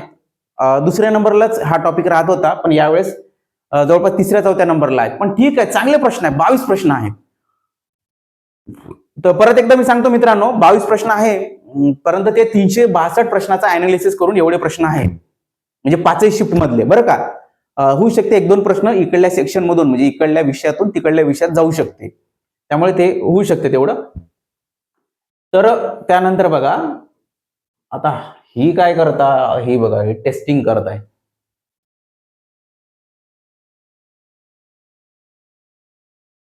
तर की कन्सेप्ट बघा सॉइल सायन्सच्या. तर यामध्ये सॉइल क्लासिफिकेशन आहे, टेक्स्चर आहे, फर्टिलिटी आहे, टेस्टिंग डेप्थ आहे, सीईसी आहे, ऍसिडिटी. तर परत हे सांगतो मराठीमध्ये, मातीचे वर्गीकरण आहे, पोत आहे, सुपीकता आहे, सीईसी, मातीची चाचणी आहे. हे सगळे विषय आहेत. तर ते प्राथमिक लेवलला तुम्हाला सगळं माहित असते की सॉइल सायन्स मध्ये काय काय आहेत. बऱ्याचदा डिप्लोमावाल्यांना सॉइल सायन्स सोपा गेलेला आहे, कारण तो मराठीमध्ये एकदम सोप्या लेवलला सांगितलेला आहे, सोप्या लेवलला म्हणजे पुस्तकामध्ये डिप्लोमा नोट्स मध्ये दिलेला आहे. त्यामुळे तो इझी गेलेला आहे. ठीक आहे. तर त्यामुळे हा इझीच जातील. हे बघा, मातीचे वर्ग किती? 12 वर्ग. सर्वसाधारण तुम्हाला माहितच आहे, 8 पण आहेत, 12 पण आहेत. तर 12 जे आहेत ना, ते 12 वर्ग जे इंग्लिश मधले आहेत जशाच्या तशा तुम्हाला पाठ पाहिजे, कारण परत त्यावर प्रश्न विचारणारच आहेत. अतिशय इम्पॉर्टंट टॉपिक आहेत मातीचे वर्ग किंवा मातीचे प्रकार. त्यावर 3-4 प्रश्न आहेत. तर त्यामुळे हे जे वर्ग आहेत मातीचे 12 जवळपास वर्ग आहेत. हेच उत्तर आहे 12. तर हे 12 वर्ग तुमच्या लक्षात असायला हवेत. ते अँटीसोल्स वगैरे नाही का, ते इंग्लिश नावं. तर ते सगळे मराठीवाल्यांनी पण, ते तर मी पाठ करून घेणारच आहे तुमच्याकडून. तुम्हाला सोडणार नाही मित्रांनो. सगळं पाठ होईल, सगळ्या मेमरी ट्रिक्स मिळेल, सगळं ते करून घेणार आहोत. त्यामुळेच तुमचं सिलेक्शन फिक्स होणार आहे. नाही की असं वरवर तुम्हाला दिलंय आणि झालंय अशातला भाग राहणार नाही. तुम्हाला एक सुरुवातीला थोडा त्रास होतील, मास्तर होऊ शकते तुम्हाला त्याच्यावर रागावतील, पण ते तुमच्या फायद्यासाठीच रागवणार आहे. तुम्हाला नोकरी मिळवून देणार आहेत. आणि तुम्ही जर चांगले मार्क्स मिळाले, तुम्हाला प्रत्येक टेस्टमध्ये तुमचं सगळं व्यवस्थित वाटलं, तुमचं कौतुक पण होणार आहे, पहिला नंबर पण तुम्हाला दाखवणार आहेत. त्यामुळे कौतुकासाठी पण आणि रागवण्यासाठी पण तयार राहा. कारण आता हे बघा, या वयामध्ये तुमच्यावर नियंत्रण कोणाचंच नसते. तुम्हाला एवढी काय म्हणते स्वातंत्र्य पाहिजेत, म्हणजे फ्रीडम एवढं पाहिजेत की भयानकच. त्यामुळे त्या तुमचं मूड बाय मूड अभ्यास करायचा असते. माझं मूड असेल तेव्हाच मी अभ्यास करेल. त्यामुळे तुम्ही नोकरीपासून लांब होत चाललेला आहे. तुमच्याजवळ कन्सिस्टन्सी नसते, जे सातत्य असते ते, पेशन्स नसते. त्यामुळे ते सगळं तुम्हाला ठेवणं आवश्यक आहे. आणि हा मास्तर तेच तुम्हाला देणार आहे. म्हणजे तुम्हाला कंटिन्युटी पाहिजेत, तुमच्याकडून ते सगळं वधवून घेणार आहेत. असं असं तुम्हाला करायचंच आहे, तर तुमच्याकडून पाठांतर करून घेणार आहोत, तुम्हाला ते त्या पद्धतीने मेमरी ट्रिक्स देणार आहोत, तर ते सगळं होणारच आहे. होऊ शकते बरेच जण 35-36चे क्रॉस केलेले असेल, माझ्यापेक्षा जास्त वयाचे पण असेल, तर त्यांनी लहान भाऊ समजून समजायचं, आणि जे लहान आहेत, बरेच जण लहानच असेल, त्यांनी मोठा भाऊ समजून घ्यायचं. त्यामुळे हे सगळं तुमच्या फायद्यासाठीच होणार आहे. रागावणं आणि कौतुक होणं दोन्ही तुम्हाला इथेच मिळणार आहेत. तर सॉइल टेक्चर, आता मातीचा पोत, यावर प्रश्न आहे. प्रत्येक कृषी सेवकला प्रश्न असतो. हातचा प्रश्न कशाला जाऊ द्यायचा, व्यवस्थित पहिले नीट करून ठेवायचा. ते सगळं तुम्हाला यावर खूप एवढ्या टेस्ट होतील ना, तो चिल्लर होऊन जातील तुमच्यासमोर, चिल्लर. त्यामुळे अजिबात टेन्शन घ्यायचं नाही. आता भारतात सर्वाधिक गाळ माती, हे बघा, भारतात सर्वाधिक गाळ माती, म्हणजे भारतात सर्वाधिक कोणती माती असं त्यांना विचारायचं आहे, तर ती गाळ माती आहे, म्हणजे अल्युवियल सॉइल आहे. तर अल्युवियल हा शब्द लक्षात ठेवा. होऊ शकते गाळ माती नाही आला, अल्युवियल आला तर. त्यामुळे परत सांगतोय, दोन्ही लँग्वेज मध्ये आहे.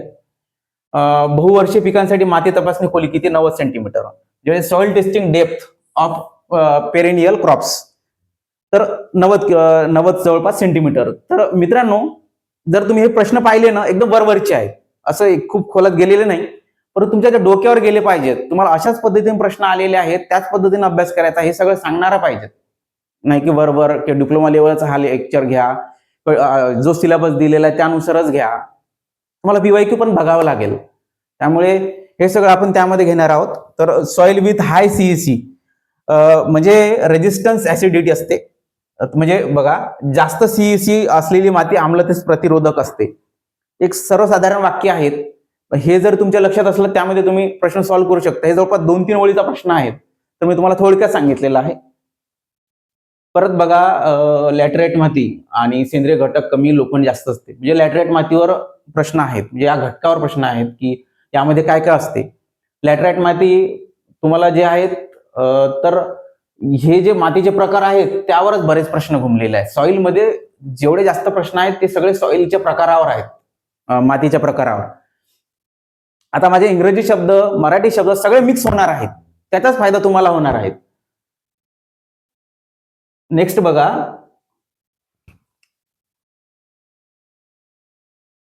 जवळपास 30 प्रश्न त्यांनी यावर विचारलेले आहेत, हॉर्टिकल्चरवर. हॉर्टिकल्चर इझी आहेत, परंतु वास्ट पण खूप आहेत. तर फळ प्रकार, लागवड पद्धत, हे काही सांगायचं तुम्हाला काम नाही. तर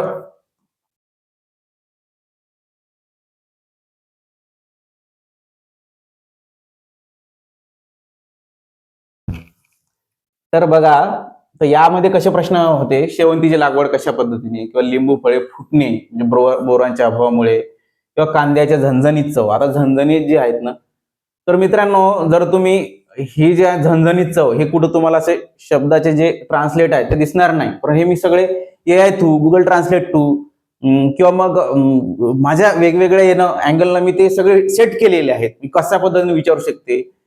तर तुम्हाला प्रत्येक शब्द तुमच्या कानावर पडले पाहिजेत. आता अजून मी पुढे जाताना याला वेगळा शब्द वापरलेला राहतील, म्हणजे तुमच्या कानावर हा पण शब्द गेलेला पाहिजे, पण याची मूळ संकल्पना माहित असायला पाहिजे. कांद्यामध्ये झणझणीत चव जी आहेत, किंवा मग पंजन्सी, तर ही जी अलिल प्रोपिल डायसल्फाइडमुळे होत असते, अलिल प्रोपिल डायसल्फाइडमुळे.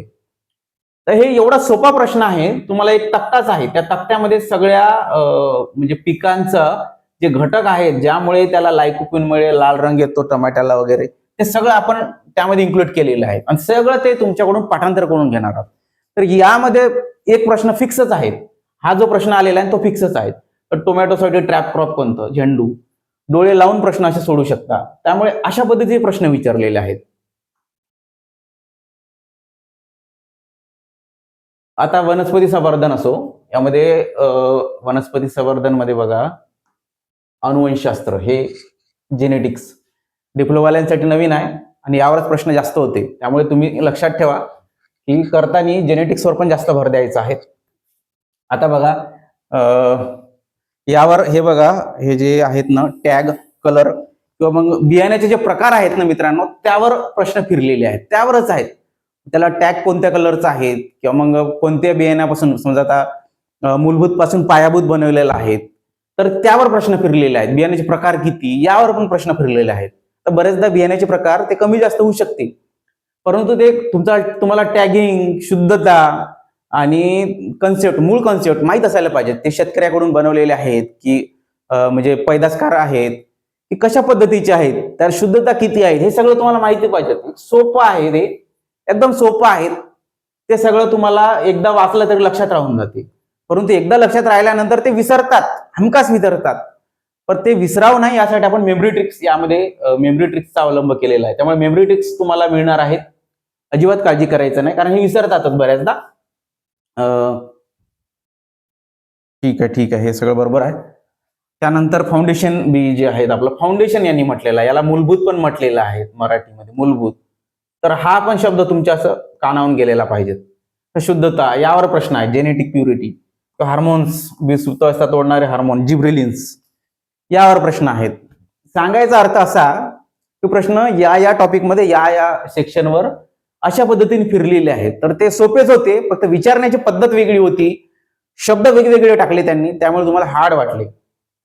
आणि हे जे आहे ना आपलं जेनेटिक्स, ते सिलेबसला पण नव्हतं आणि आपल्या डिप्लोमाला पण नव्हतं, त्यामुळे बऱ्याच जणांना हार्ड गेलं. आणि बीएससी वाल्यांचं कंडिशन सांगतो, लॉकडाऊन मध्ये त्यांचं बीएससी कसं कंप्लीट झालं ते पण माहिती आहे, आणि जर लॉकडाऊन पूर्वी जरी झालं असेल तर त्यांचं बीएससी कसं कंप्लीट आहे ते पण माहिती आहे. त्यामुळे बीएससी त्यांचं जरी इंग्लिशमध्ये झालं तरी त्यांनी नंतर कृषी सेवकचा अभ्यास करायचा म्हटलं तर मराठी माध्यमाचा वापर केलेला आहे.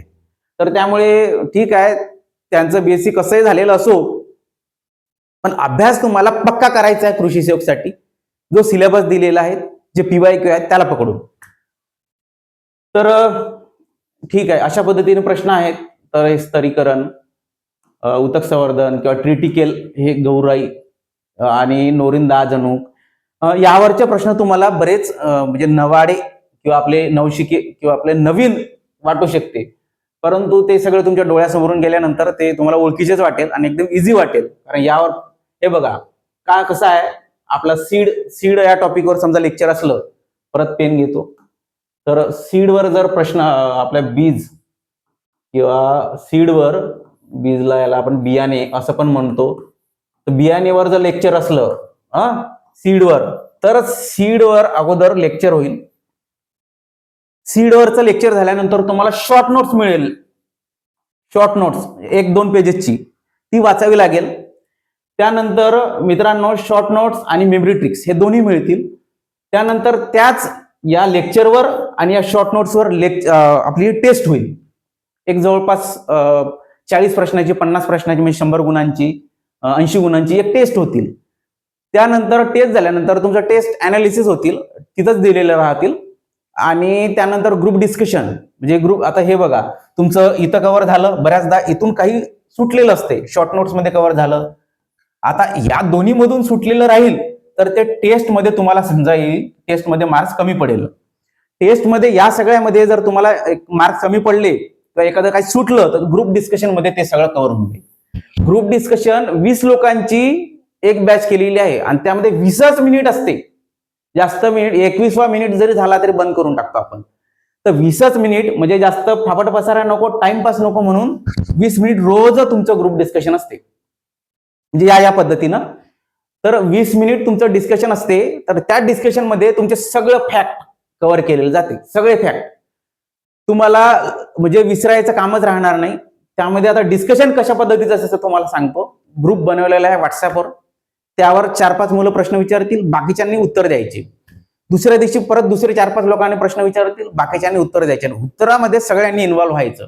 स्वतः मी ते बघत राहत असतो की कोण इन्व्हॉल्व्ह होत आहे, कोण मेसेज टाकताय, कोण नाही. तर ते तुमच्या डोळ्यासमोरून, तुमच्या असं टायपिंग मधून, तुमच्या तोंडातून ते सगळं निघत राहतील. त्यामुळे तुम्हाला वारंवार रिवाइज होत राहतील, ते फॅक्ट रिवाइज होईल आणि आपल्याला ते वारंवार करायचं आहे. त्यामुळे ते तुम्हाला एकदम इझी होऊन जाईल. म्हणजे याच्यातून सुटलं, त्याच्यातून सुटलं, तर हे याच्यात सापडेल. तर टेस्ट मधून जर तुम्हाला कमी मार्क्स आले तर डायरेक्ट मेंटॉरशिप त्या दिवशी राहतील. टेस्टच्या दिवशी मेंटॉरशिप राहतील ग्रुप डिस्कशन झाल्यानंतर. तर मेंटॉरशिप मध्ये काय, जवळपास 1 by 1 प्रत्येक 20 मुलांना आपला कॉल गेलेला असतो. ठीक आहे, तर 1 by 1 सगळ्यांना समजून सांगण्याचं काम माझं असते की तुमचं काय, कुठं कमी पडलंय, कसं काय झालं ते सगळं. आणि कमी, जर तुम्हाला आता 100 पैकी 70 मार्क्स मिळाले, 30 मार्क्सचा अवरेज सध्या पहिल्या टेस्टला तुमचा लागत असते फरक. तर तो फरक कशा पद्धतीने भरून काढायचा ते डे बाय डे तुम्हाला ते सांगण्यात येते. तेच मेंटॉरशिप आहे. तुम्हाला डायरेक्ट फोनवर. तर ठीक आहे, आता हे झालं आपलं टेस्ट आणि ते आपल्या लेक्चरचं. तर नंतर बघा, असं व्हायला नको की मास्तरच्या बहिणी तर वर्गीकरण सांगायच्या जागी आपलंच सांगत आहे. आपलं म्हणजे मित्रांनो, हे जे सगळं आपण जे देत आहोत ते बाहेर तुम्हाला कुठंच मिळत नाही, त्यामुळे ते सांगणं आवश्यक आहे.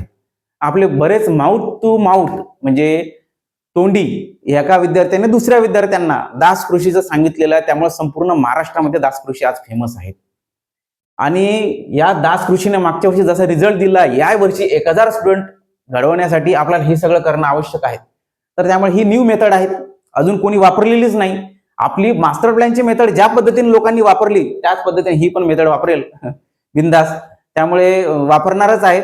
तर ठीक आहे, वापरलेली पण पाहिजेत ना, पोरांचा ज्यामध्ये फायदा होत असेल तर ती मेथड वापरलेलीच पाहिजे. तर बघा, वनस्पती व रोग कीडशास्त्र यामध्ये 42 प्रश्न, 2 नंबरला हा टॉपिक गेलेला होता. सध्या खूप हार्ड टॉपिक आहे, त्यामध्ये रेशीम कीड रोग हे सुद्धा आपण इन्व्हॉल्व्ह केलेला आहे याचे प्रश्न, त्यामुळे यावर जास्त 42 प्रश्न सापडले. तर मित्रांनो, हा टॉपिक थोडा अवघड आहे. बऱ्याच जणांना बीटेक झालेलं असतं, त्यांना पण अवघड गेलेला असतो, डिप्लोमावाल्यांना पण अवघड, बीएससी वाल्यांना पण, एमएससी वाल्यांना पण. पीएचडी वाल्यांचा वेगळाच इश्यू आहे, त्यामध्ये यामध्येच पीएचडी केलेले असतात काही काही. तर ठीक आहे, तर याचे प्रश्न बघा, अशा पद्धतीने यावर प्रश्न पण आहेत. तर राईस ब्लास्ट म्हणजे भातावरील ब्लास्ट रोग यावर प्रश्न आहेत.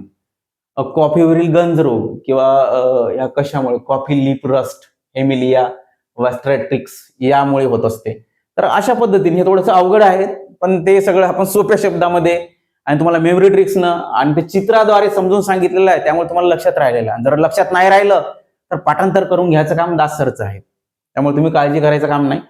तर गव्हाचा ब्लॅक स्मट यावर अशा पद्धतीचा प्रश्न आहे. भातावरील विषाणूजन्य रोग किंवा मग रेशीम कीड रोग यावर प्रश्न आहेत. रेशीमवरचे जे कीड व रोग आहेत त्यावर पण प्रश्न आहेत, त्याचा पण आपण यामध्येच इन्क्लूड केलेला आहे, स्पेशल रेशीमच्या टॉपिकला गेलेलो नाही.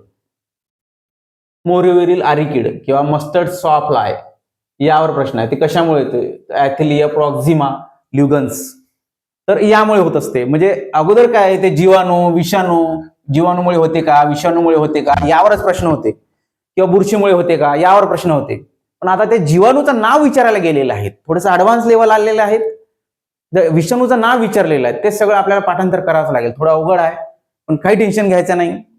जिथं अवघड आहे तिथंच तुम्ही मेरिट लिस्टमध्ये येणार आहेत, तिथंच तुम्हाला हा क्लास उपयोगी ठरणार आहेत. त्यामुळे बाकी जे क्रांत्या किंवा संस्था असो किंवा ॲग्रोनॉमी मधला सोपा पार्ट किंवा हॉर्टिकल्चर, त्यासाठी तुम्ही सेल्फ स्टडी करून पण मार्क्स आणू शकता. त्यामुळे क्लास अशा ठिकाणी असायला पाहिजे जिथं तुम्हाला अवघड चाललंय, लक्षात राहत नाही, किंवा वारंवार वाचून सुद्धा सोपं पाठ जरी असला सुद्धा तुमच्या ते लॉंग टर्म साठी लक्षात राहत नाही, विसरून जात आहेत, कन्फ्युज होत आहेत, त्यासाठी क्लास असला पाहिजे. आणि बघा, नंतर कापसावर गुलाबी बोंडअळी, हे बघा पिंक बोलवर अगदी IMP आहेत आणि यावर हमखास प्रश्न असतो. त्यामुळे जे कपाशीवरील जे आपले रोग किंवा कीड आहे तर ते करूनच ठेवायचं, आणि पिंक बोलवर म्हणलं तर विशेष नाही, त्यावर प्रश्न हमखास असते. तर मी समोर ते आपल्या क्लासमध्ये तुम्हाला काय IMP आहे ते सगळं सांगणारच आहोत. तर हे बघा, एक्स्ट्रीम टॉक्सिक म्हणजे लेबल जे आहेत ना आपले, त्या औषधीवर लेबल असते लाल रंगाचा, निळ्या रंगाचा, हिरव्या रंग, तर ते लेबल, कलर किंवा धोका पातळी त्यावर प्रश्न आहे. ते टेबल आहे, तर टेबल जर तुम्ही पाठ केला तर तुमचा यावरचा प्रश्न फिक्स. बऱ्याचदा पुस्तकामध्ये पण दिलेला आहे ना, आपण पण शॉर्ट मध्ये दिलेला आहे. तर ठीक आहे, अशा पद्धतीने हा पण टॉपिक आहे. नेक्स्ट बघा, अतिशय महत्वाचा टॉपिक आहे हा, थोडासा आहे परंतु खूप महत्वाचा आहे. यावर हमखास प्रश्न असतात आणि जास्त पण प्रश्न असतात. 2018-19ला तुम्ही जास्त प्रश्न बघितले होते, कृषी सेवक 2018-19ला, बरं का, विस्तार शिक्षणावर खूप प्रश्न होते. तर यावर आता मागच्या वेळेस 11 प्रश्न आहेत, थोडे कमी होते, पण हा नेहमी चर्चेत राहणारा टॉपिक आहे. कौशल्य विकास प्रक्रिया असो की फार्मिंग सिस्टीम कॉम्पोनंट्स म्हणजे क्रॉप, लिव्हस्टॉक, पोल्ट्री, आता ग्रामीण लोकांसाठी अनौपचारिक शिक्षण, औपचारिक अनौपचारिक या दोन्ही पद्धतीचे शिक्षण तुम्हाला माहिती असायला हवं, यावर हमखास प्रश्न आहेत. त्यामुळे जे महत्वाचे आहेत तेच आपण यामध्ये घेतलेले आहेत. नव्या तंत्रज्ञानाचा प्रत्यक्ष दाखला, तर बरेचदा हे सगळं तुम्हाला नवीन वाटतं, कारण ते तुमच्या डोळ्यासमोरून गेलेलं नसतं, त्यामुळे ते नवीन वाटतं. तर बराच पार्ट यामधला आपण नवीन आहे तो सगळं यामध्ये घेणार आहोत. नवीन योजना असते ते सगळं यामध्ये घेणार आहोत. कृषी विज्ञान केंद्र यावर प्रश्न आहेत. किंवा हे सगळं जो पार्ट आहे ना, हा फॅक्ट पार्ट आहे, तुम्हाला ग्रुप डिस्कशनद्वारे कव्हर होऊन जाईल. त्यामुळे यावर प्रश्न आहेत. तर याचा सविस्तरमध्ये आपण नंतर बघणारच आहोत. परत आपलं लेक्चर वाढून जाईल. ॲनिमल हजबंड्री, पशुपालन, यावर 15 प्रश्न आहेत. तुम्हाला म्हटलं ना, हे जे ॲनिमल हजबंड्री आहे मित्रांनो, सिलेबसमध्ये नाही तरी 15 प्रश्न विचारलेले आहेत. म्हणजे एका शिफ्टमध्ये जवळपास 3-4 प्रश्न आलेले आहेत. तर प्रश्न कसे आहेत? गाईचा ड्राय पिरियड. हे बघा, प्रश्न सांगतो मी. जातीवर आहेत. जातीवर आहेत, त्याचे वैशिष्ट्य जे आहेत, विशेष भाग त्यावर आहेत. किंवा हे काऊ ड्राय पिरियड किंवा गाईचा जो ड्राय पिरियड आहे त्यावर प्रश्न. आता ड्राय पिरियड म्हणजे काय? तर तुम्ही डिप्लोमामध्ये बघितलं पण नसेल किंवा वाचलं पण नसेल, काय आहे नेमकं? तर ते आपण यामध्ये घेणार आहोत. अजिबात काळजी करायची नाही. त्यामुळे जे मराठी इंग्रजी काव आपण केलेलं आहे त्यासाठीच केलेलं आहे. तर ड्युअल पर्पज काऊ म्हणजे हरियाणा, ते बघा आता दोन्ही जवळपास 3 पर्पजचे असते. तर ते दुधाची, ओढकाम आणि हे दोन्ही असलेली अशा 3 पद्धतीच्या काऊ असते किंवा गाई असते किंवा म्हशी असते. गाईच असते. म्हशीमध्ये जास्त दूध देणारच असतात, असं काही नाही. तर या दोन्ही पद्धतीच्या गाईचे प्रकार जे आहेत, प्रकार आणि त्याचे वैशिष्ट्य ते तुम्हाला माहितच पाहिजे. त्यावर प्रश्न आहेत, जास्त आतमध्ये गेलेले नाही. आणि सिलेबसला जरी नसलं तरी ते यावर्षी पण विचारणार आहे. होऊ शकते सिलेबसला टाकेल यावर्षी, कारण मागच्या वर्षी ते मला तर वाटते ते सगळं म्हणजे घाईघाईमध्ये सिलेबस बनवला की काय माहिती. तर बघा, ब्ल्यू रेव्होल्युशन यावर प्रश्न आहेत. हे रेव्होल्युशन वगैरे सांगायचं काम नाही तुम्हाला, त्यावर हमखास प्रश्न असते. स्कीम किंवा मग हे सर्वात महत्वाचं आहे. हा पार्ट बऱ्याचदा सिलेबसमध्ये नसला तरी तो विचारलेला असतो. नीती आयोग असो किंवा ॲग्रिकल्चर सेन्सेस असो, शॉर्ट टर्म लोन असो. शॉर्ट टर्म लोन्स म्हणजे अल्प कालावधीतील आपलं जे कर्ज आहे त्यावर, अल्प, मध्यम आणि दीर्घ, यावर हमखास प्रश्न असतो. तर आहेतच, म्हणजे तुम्हाला हा पार्ट एकदम जो इझी आहे तो इझी राहणारच आहे. तुम्हाला जिथं काम करायचं आहे तिथं काम करावं लागेल, तर तुमचं सिलेक्शन होईल, मेरिट लिस्टमध्ये येणार आहेत. तर ठीक आहे. तर हे जे आहेत योजना आहेत यामध्ये, नाबार्डचं स्थापना वर्ष काही नाही, एवढं इझी आहे. तर हे तुम्हाला वाचलं किंवा शॉर्ट नोट्स दिले तरी येऊन जातील. परत ते रिव्होल्युशन किंवा इन्स्टिट्यूट आहेत त्यावर प्रश्न आहेत. हे असं आर्य असो, ॲग्मार्क असो, ICAR असो किंवा नाफेड असो, ठीक आहे, असं यावर प्रश्न दिसतील तुम्हाला. तर ठीक आहे, अशा पद्धतीने प्रश्न आहेत. आता फार्म मेकॅनिझम जे आहेत, शेती यांत्रिकीकरण, त्यावर जवळपास 10 प्रश्न आहेत. 10 प्रश्न कमी आहेत का? फार्म मेकॅनिझम हे अवघड आहे थोडे. बऱ्याचदा तुम्ही नाव न ऐकलेले शब्द पण तुम्हाला पाहायला मिळेल, कारण ते इंग्रजी ट्रान्सलेट केलेले पण राहतील आणि बऱ्याचदा इंग्रजीच्या लोकांना पण ते वेगळंच काहीतरी यंत्र दिसतं, वेगळंच काहीतरी पार्ट दिसतं, असं होईल. तर ठीक आहे. नो टिल प्लांटर म्हणजे सोविंग विदाउट प्लगिंग, नांगरणीशिवाय पेरणी. तर हे शेतीचा प्रकार आहे. तर आपण यांत्रिकेमध्ये टाकलेलं आहे ते. नॅपसॅक स्प्रेअर. आता तुम्हाला हाच मराठीत नाव येतील. म्हणजे हे जे स्प्रेअर आहे तुम्हाला आता DBT वरून फॉर्म भरताना पण दिसतील. हेच मराठीमध्ये राहणार आहेत. असं नाही की याला मराठीमध्ये काहीतरी वेगळं मिनिंग असेल, असं काही नाही. FPO highest in Madhya Pradesh, हे बघा, हे लेटेस्ट आहेत. आणि 10,000 FPO जे आहे ते कुठे झालेलं आहेत, तर त्यावर प्रश्न हमखास राहणार आहे. आणि FPO बद्दल सगळं तुम्हाला माहिती असायला हवं. FPOची 10,000 FPO तयार करण्याची त्यांची स्कीम होती सेंट्रल गव्हर्नमेंटची. ती त्याबद्दल तुम्हाला फॅक्ट माहिती पाहिजे, त्यावर हमखास प्रश्न असतो. आणि शासनाच्या ग्रामीण भागाच्या आणि शेती निगडीत सगळ्या योजना तुम्हाला माहिती पाहिजेत, फॅक्टच. तर त्या सगळ्या होऊन जातील आपल्या बॅचमध्ये.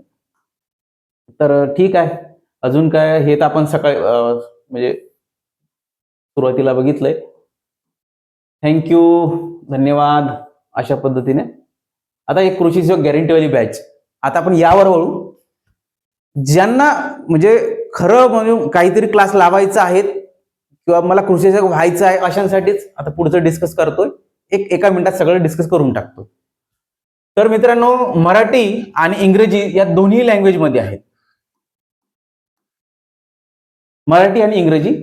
इथं तुम्ही 1.5 नाही 2च्या स्पीड सुद्धा ऐकू शकता. मराठी आणि इंग्रजी आता सांगितल्यानुसार. आणि गॅरंटी दिलेली आहे आणि निवडीनंतरच फीज तुमच्याकडून घेण्यात येणार आहेत. तर फीजवर ऍडमिशन आणि निवड न झाल्यास नॉमिनल फीज सुद्धा 50% रिटर्न. तर व्हिडिओ लेक्चर स्वतः मीच घेणार आहोत आणि मास्टर प्लॅननुसार तुमचा अभ्यास राहणार आहे. 60 पेक्षा जास्त टेस्ट राहणार आहे, ग्रुप डिस्कशन, व्हिडिओ लेक्चर, तर हे मेमरी ट्रिक्स किंवा अभ्यासाच्या ट्रिक्स, चार्ट, शॉर्ट नोट्स हे सगळं राहतील. तर मुळात कसं आहे मित्रांनो, या बॅचमध्ये तुम्हाला कृषी सेवक घडवण्यासाठी जे जे द्यायचं आहे ते सगळं आपण देण्याचा प्रयत्न केलेला आहे. त्यामुळे असं स्टुडंटनं जरी म्हटलं ना की सर आम्हाला हे पाहिजे, तर लगेच तुम्हाला ते मिळणार, अशी ही बॅच आहे. त्यामुळे असं काही नाही फक्त व्हिडिओ लेक्चर मिळेल किंवा फक्त टेस्ट मिळतील असं काही इथं राहणार नाही. त्यामुळे अजिबात काळजी करू नका.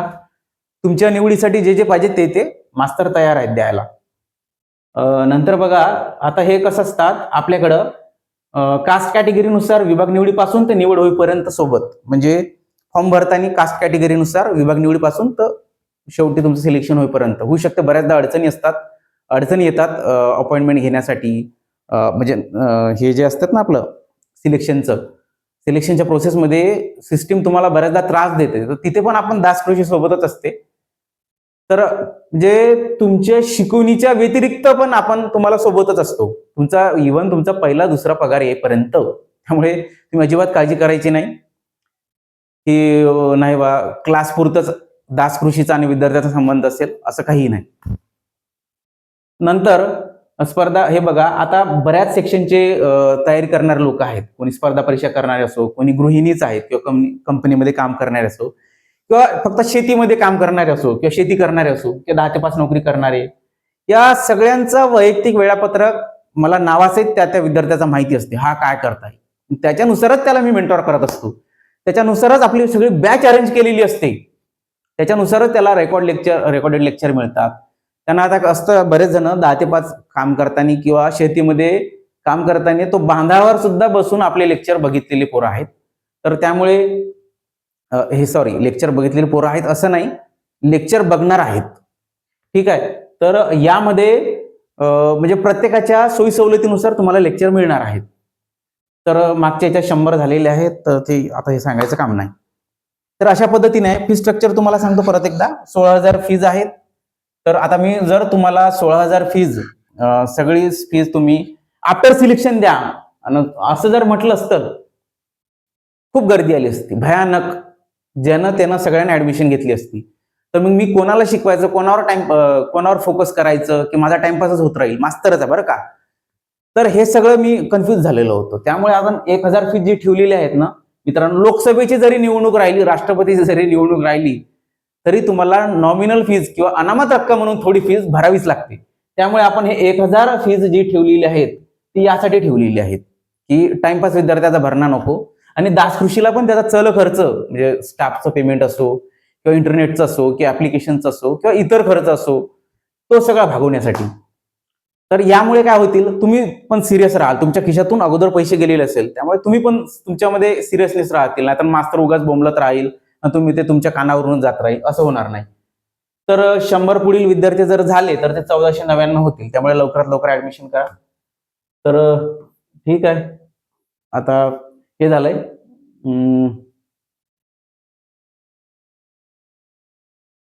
अशा पद्धतीने ही बॅच अरेंज केलेली आहे. ज्यांना ऍडमिशन घ्यायचे आहे त्यांनी लवकरात लवकर करून घ्या. पुढील लेक्चर आपण सॉइलवर ठेवलेलं आहे. सॉइलचं लेक्चर तुम्हाला PYQ अनालिसिस उद्या येऊन जातील. तर या सगळ्या लेक्चरमध्ये मित्रांनो तुम्ही एक लक्ष ठेवा की वर्गीकरण लक्षात ठेवा आणि त्यावर कशा पद्धतीचे प्रश्न आले ते एक लक्षात ठेवा. बाकी बॅच बद्दल जे सांगितलंय, ज्यांना लावायचे त्यांनी लावा. उगा टाइमपास लोकांचा भरणा नको. कारण तुम्ही नाही आले तरी चालेल, आम्हाला ते जे आपले जे सिरियसनेस पोर आहे, सिरियसवाले तेच राहिली पाहिजेत. तर उगाच ते टाइमपास लोकांचा भरणा आला तर माझी पण शक्ती वाया जाते. कारण मला 1 to 1 तुमच्यासोबत बोलावं लागतं, तुमच्या मेसेजला रिप्लाय द्यावा लागतो, तुमच्यासोबत कॉलिंगवर बोलावं लागतं. त्यामुळे सिरियस पाहिजेत आपल्याला. तर ठीक आहे, अशा पद्धतीने ही बॅच आहे, अशा पद्धतीने आहे. आणि पुढचं सॉइलवरचं लेक्चर उद्या येऊन जातील, तर सविस्तर राहतील. ठीक आहे, थांबू मग. माझा परिचय द्यायचा राहिला, बऱ्याच जणांना नवीन आहोत युट्यूबवर. आपलं दास कृषी म्हणून याचं चॅनल आहे टेलिग्रामला, अगोदरपासूनच आहे. आपण मेंटरशिपचे कोर्स लॉन्च केलेले आहे, त्यावरूनच हे दास कृषी. ठीक आहे, अशा पद्धतीचं टेलिग्राम चॅनल आहे, KRUSHI.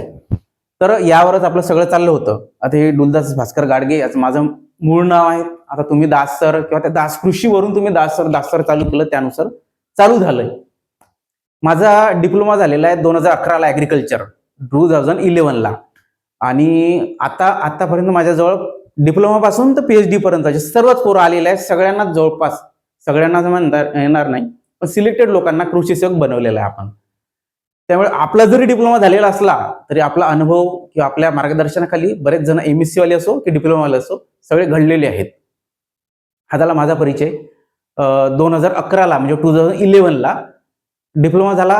तेव्हापासून आतापर्यंत जवळपास 14 वर्ष झाले कृषी क्षेत्रातच आहोत.